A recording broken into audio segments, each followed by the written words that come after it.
Horizon 5 has a catalogue of 559 unique cars on offer. With that many, it's hard to be able to drive every single one to find your absolute favourite. I'm here today to show you 5, in my opinion, underrated cars that you should definitely try out if you haven't already. First up, we have the Aston Martin Vantage. The Vantage in Aston's lineup is heavily overshadowed by the Valhalla and the Vulcan, but with the right mods, it's an extremely capable and fun car to drive. Not to mention, it's just really easy to look at. It's powered by an AMG twin-turbo V8 that puts out 500 horsepower, which is respectable, except it doesn't quite know how to handle it properly. In its stock configuration, it sounds fine and handles okay, bordering on poorly, but has huge potential. We're going to start our upgrades at the engine. We pretty much want to max everything out, which will give it close to another 200 horsepower. Now that it's got even more power, and since it couldn't handle the power it had originally to begin with, we'll need to throw on new tyres, racing springs, and bring the weight down to help with the handling. This is going to be a consistent theme for pretty much all of these cars, by the way. With the Vantage, however, we're only going to add aero on the front so as to not affect that sexy back end. We're also going to make it all-wheel drive just to help even more with the handling. With all of these mods coming together, it creates the perfect track/lap car. You can of course also tune it for top speed on the longer checkpoint to checkpoint races, but I don't think it's as good for that purpose. So, after a small tune, we're ready to take on some pro level drivers, and with a little bit of bouncing and smashing, we can handily put ourselves at the front and stay there. It's a really aggressive acceleration tune, but it gets the job done. After just that little bit of tinkering, this car handles great, sounds insane, and looks absolutely incredible. You need to try this bad boy out. Next up is the HSV GTS. Driving the GTS stock is undeniably an abysmal experience. It doesn't handle well, its acceleration is about as fast as a snail, and the brakes are just horrible. For those reasons, it's totally understandable that you've likely never tried it before, and if you have, you've probably very quickly stopped driving it for something else more exciting.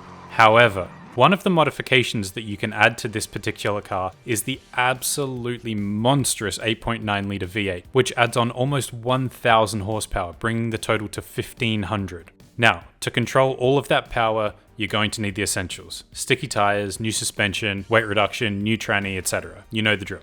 With this new V8, we've turned this car from being a pretty little princess into the devil. It's so damn awesome. Have a listen to the side-by-side.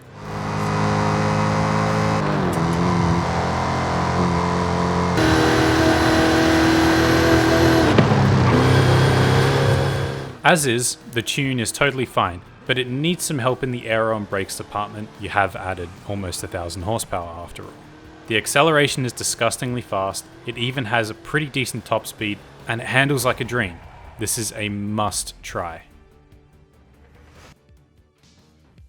The Sargaris is a super awesome car. From the styling, the exhaust routing out the back end, and the ridiculous colours that you can have it in. They're just so unique and such a pleasure to drive. In its stock configuration, the Sargaris is absolutely a top tier car. With its inline-6 engine, it has just the right amount of power. To make it just that little bit better, we're going to fully upgrade its original engine, slap on some sticky tyres, nice shocks, and the aero upgrades. There's no need to give this one all-wheel drive, since it handles great without. With the new exhaust and intake fitted, it also makes it sound so much meaner.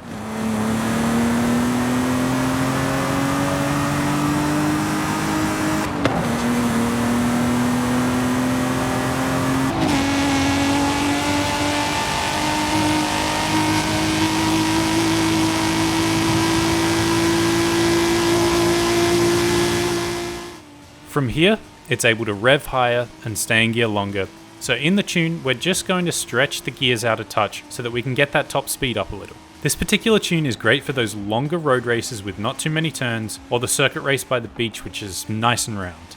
It will outspeed most cars on highly skilled or up, but you'll need to be really good on the brakes as the back end does have a tendency to slip out from behind you.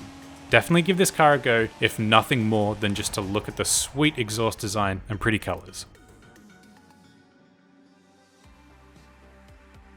The RC-F is one of the many heavy saloon cars in Horizon 5, and I, like probably most people, don't drive it because it has hardly any get up and go. It has a 5 litre naturally aspirated V8 with a super smooth power band, but it really is pretty gutless. It has 470 horsepower, but it weighs too much to effectively put that power down onto the road. It does also sound a little average. So for this one, what we're going to do is keep the naturally aspirated V8 with its really nice power curve, which means no twin turbo upgrade, but max everything else out. Put on the stickiest road tires and widen the stance a little bit. Next, we want to get rid of all of that saloon weight in every way possible. So full lightning kit, driveline, and for this one we're going to make it all-wheel drive with both aero upgrades front and rear.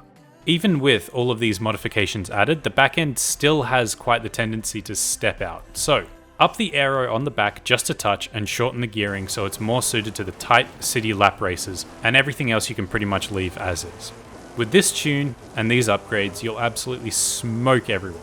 You'll have to get a bit argy-bargy with them, but once you're up the front you'll be completely unstoppable.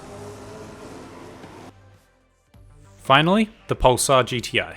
The Pulsar is the only car on this list that I don't have any real problems with when it comes to its stock configuration. Sure, the engine is lacking in power a little, but it has all-wheel drive and it handles exceptionally well off-road and on. It also looks great, and once it gets up to speed, it's a super agile little hatchback. So for this one, we're not going to mess around with it too much. The main thing I want to do is just tighten up its road racing capabilities by adding new tyres and suspension, and then just beefing up the engine a little. Of course, we'll add all of the other regular necessities as well. Almost immediately, there's a crazy difference in pickup. It flies off the line as opposed to getting a sluggish start. But now, the new springs and sway bars you can see is a little too squishy. So, before we start racing, let's get everything tightened up a bit. Stiffen up the roll bars, slam the springs, and up the rebound stiffness. Now that everything's a little tighter, we should see almost an immediate difference in handle. It's got a great exhaust note and acceleration, and it handles so much better now. It's faster to put the power down onto the road and faster to slow down as well.